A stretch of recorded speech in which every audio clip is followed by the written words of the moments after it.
Hey, bonsoir, bonsoir ou bonjour, selon l'endroit où tu te trouves. J'espère que tu vas bien et que tu prends bien de tes vibrations, parce que c'est ce qui compte. Hein, ce qui compte.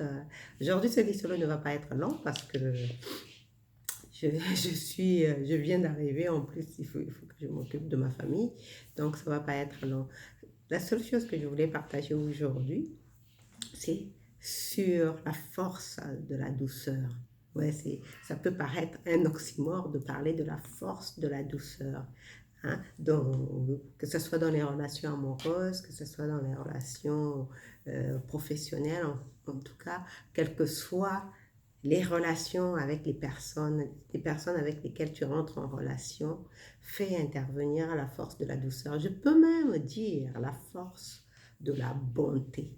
Mais moi, je préfère parler de la douceur parce que il y a des gens qui peuvent être doux, mais c'est de la manipulation. Ce n'est pas de la bonté, c'est de la manipulation. Moi, je parle de la vraie douceur qui implique aussi en arrière-plan la bonté. Pourquoi?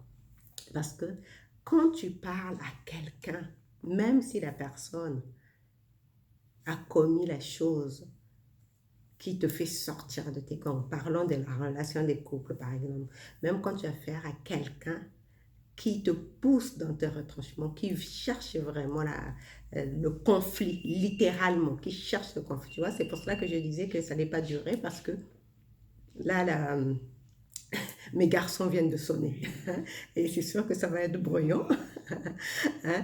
Donc oui, parce qu'en ce moment j'ai deux garçons et demain j'en aurai même trois parce que ce sont mes neveux qui viennent en vacances. Donc voilà, c'est pour ça que je parle de ma famille parce qu'il y a du monde à la maison. Bref, donc je te parlais de la force de la douceur. Hein? Quand tu as affaire à quelqu'un qui veut rentrer en conflit avec toi, que ce soit dans la relation professionnelle, que ce soit dans la relation de couple. Mais moi, je vais parler beaucoup plus de la relation de couple parce que là, nous sommes au mois de février et que c'est souvent dans les relations de couple qu'on rencontre des conflits. Hein, après la Saint-Valentin, période agréable où on profite, se rappelle à quel point on s'aime, mais après le quotidien nous retrouve et on peut faire face à des conflits. Quand tu as affaire à quelqu'un qui cherche du conflit, bah, fais intervenir la force de la douceur. Je t'explique. Je me souviens quand je vivais en couple à l'époque, bah, j'étais vraiment en conflit avec mon partenaire. Hein. Et la veille, il m'avait tellement mal parlé que moi, tout le temps qu'on était ensemble, je faisais profil bas. Mais ce jour-là, j'avais envie de lui rentrer dans le lard quand j'allais rentrer le soir. Mais comme à mon habitude, quand je suis rentrée, je suis allée dans ma chambre et tranquillement, je l'attendais. Mais quand il est arrivé le soir, il m'a parlé avec une telle douceur que toute ma colère, tout ce que j'avais envie de lui cracher à la figure comme venin, s'est dissous littéralement. Et je crois que si à l'époque on était encore un couple, parce on avait décidé de terminer notre relation, hein, mais on partageait encore le même appartement. Je pense que si à l'époque on avait été encore un couple, c'est sûr que les choses se seront bien terminées, tu vois, par un instinct de tendresse, comme on le dit. Hein.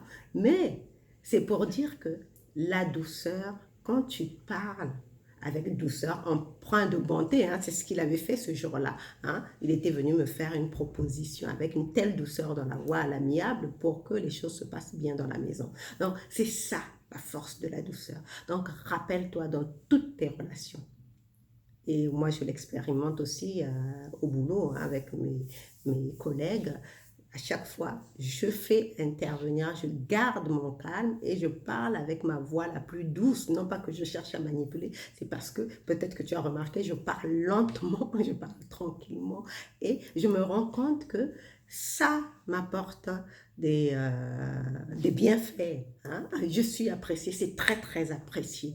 Donc, toi aussi, dans ta relation de couple, fais intervenir la force de la douceur, surtout quand tu es en face de toi quelqu'un qui aime le conflit. rappelle-toi de la force de la douceur. Parce que ça, comme on dit dans les Écritures, aimez vos ennemis et vous leur dérobez leurs flèches. C'est ça que fait la force de la douceur. Quand tu dérobes, quand tu te montres doux avec quelqu'un qui t'agresse littéralement, bah, la personne d'un coup s'arrête et devient, et se calme. Et se calme littéralement. Je le dis, ça, je te donne l'exemple du couple, mais la semaine dernière, j'ai eu affaire au même scénario au boulot. J'avais une cliente agressive au téléphone.